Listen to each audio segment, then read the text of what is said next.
Ավելի քան 40 տարի Միացյալ Նահանգները, Եվրոպան, Իսրայելը ջանում էին Իրանի դեմ պատերազմն առաջ մղել, ընդլայնելով ռազմական գործողությունների աշխարհագրությունը։ Տարածաշրջանային փորձագետ Վազգեն Պետրոսյանը վստահեցնում է, Իսրայելն իր հաշվարկների մեջ սխալվել է։ Հարված հասցնելով Իրանի ռազմաքաղաքական ղեկավարությանը, Թել Ավիվը հույս ուներ ներքաղաքական լարվածությունն օգտագործելով Իրանում իշխանափոխության հասնել։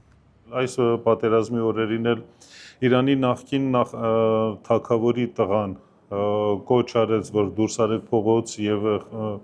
խժդժություն առաջացրեք։ Իրանի պատմությունը ցույց է տվել, որ երբ որ երկիրը հարձակման է ենթարկվում դրսից,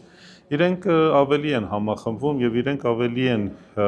միահամուռ դուրս գալի պայքարի։ Միացյալ Նահանգները իրեն հատուկ քաղաքականությամբ երկակի խաղի մեջ մտավ։ Մի կողմից բանակցություններ Իրանի հետ, մյուս կողմից էլ Իսրայելին թույլ տվեց գնալ ռազմական արկածախնդրության եւ պատերազմ սկսել Իրանի դեմ։ Նույն քաղաքական վարքն ԱՄՆ-ն դրսևորում է եւս մեկ ճակատում։ Միացյալ Նահանգները բանակցություններ է վարում Ռուսաստանի հետ եւ մյուս կողմից հետախուզական տվյալները տրամադրում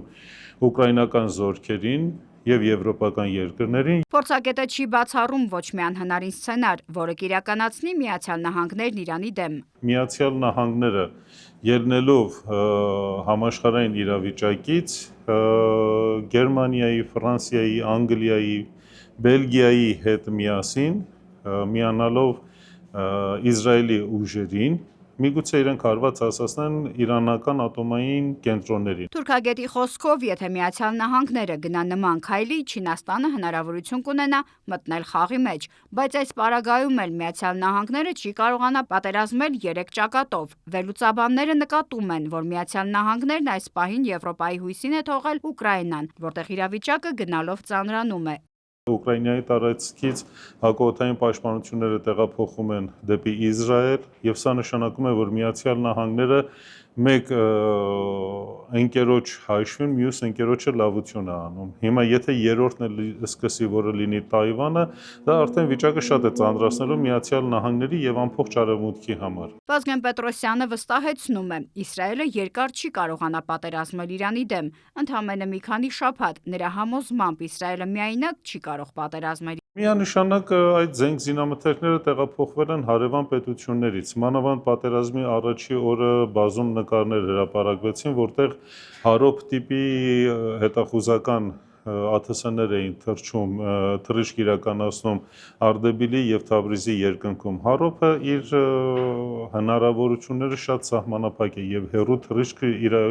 հնարավորություն չունի իրականացնելու։ Այդ իսկ պատճառով ինքը պետք է Պարսկաստանի սահմանին կից ինչ որ տարածքից թռած լիներ։ Այսինքն հիմնական հետախուզական աշխատանքները կատարվել են կամ Թուրքիայի, կամ Ադրբեջանի, կամ էլ Իրաքի տարածքից։ Վերլուծաբանը հավանական է համարում, որ Իրաքի սահմանով Արևմուտքն ու Իսրայելը խոշոր բեռներ տեղափոխող մարդկանց հետ դրոններ են տեղափոխել Իրան։ Եվս մեկ կարևոր հանգամանք է մատնանշում փորձագետը։ Իսրայելը բոլորին չէ, որ թույլ է տալիս մուտք գործել իր տարածք եւ ստանալ քաղաքացիություն, իսկ Իրանում այդպես չէ։ Այնտեղ ապրում է մոտ 1 միլիոն Հնդկաստանի, 3 միլիոն Աֆղանստանի եւ այլ երկրների քաղաքացիներ։ Որևիցե Աֆղանստանի կամ Հնդկաստանի կամ Պակիստանի կամ Թուրքիայի կամ Ադրբեջանի քաղաքացու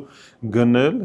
թեկուզ մի քանի միլիոն դոլարով եւ իրենց օգտագործի Իրանի դեմ։ 5-րդ շարասյունը Պարսկաստանում ինչքան էլ որ լինեն, իրենք մի քանի հազարից ավել չեն անցնելու։